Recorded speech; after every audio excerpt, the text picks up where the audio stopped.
Ton. The Left Eye Curse.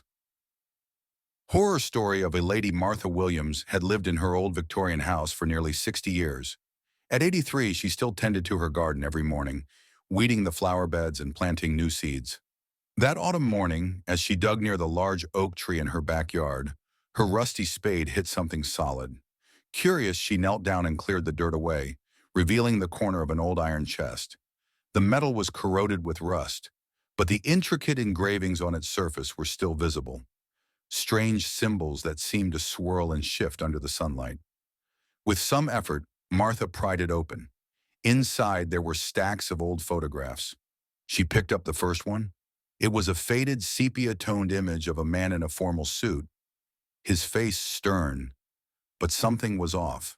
His left eye was missing, leaving a dark, empty socket. Martha frowned and shuffled through more of the photos. A woman in a Victorian dress, left eye missing. A young boy sitting on a rocking horse, his left eye gone. A group of children posing outside a schoolhouse, each one missing their left eye.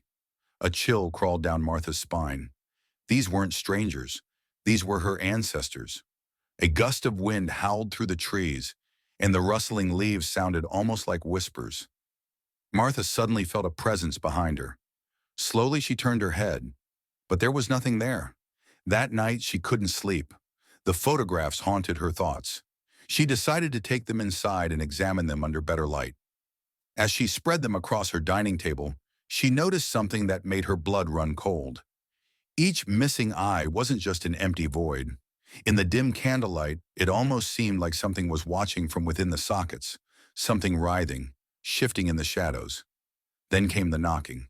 A slow, deliberate tap, tap, tap against her window. Martha's heart pounded. She turned her head toward the sound, but the curtains were drawn. The knocking came again. Shaking, she reached for the edge of the curtain and yanked it aside. A face stared back at her. An old man's face, hollow and sunken, his left eye missing. Martha stumbled back, gasping. But when she looked again, the window was empty. A whisper slithered through the room. "Give it back!" She turned to the chest. It was still on the table, the photos scattered around it. The whisper came again, more insistent. "Give it back." Martha, trembling, gathered the photographs and shoved them back into the chest. She dragged it outside, her breath coming in panicked gasps. She would bury it again, leave it where it belonged. As she dug into the soft earth, the wind picked up, howling in her ears. Shadows danced around her.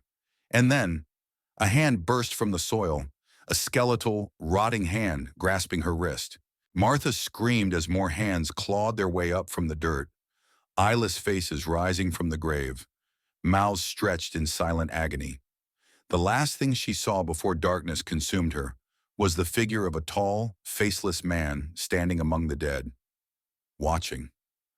By morning, Martha was gone. The only thing left was the rusted chest, now sealed shut once more, waiting for the next unfortunate soul to find it. And the whispers never stopped.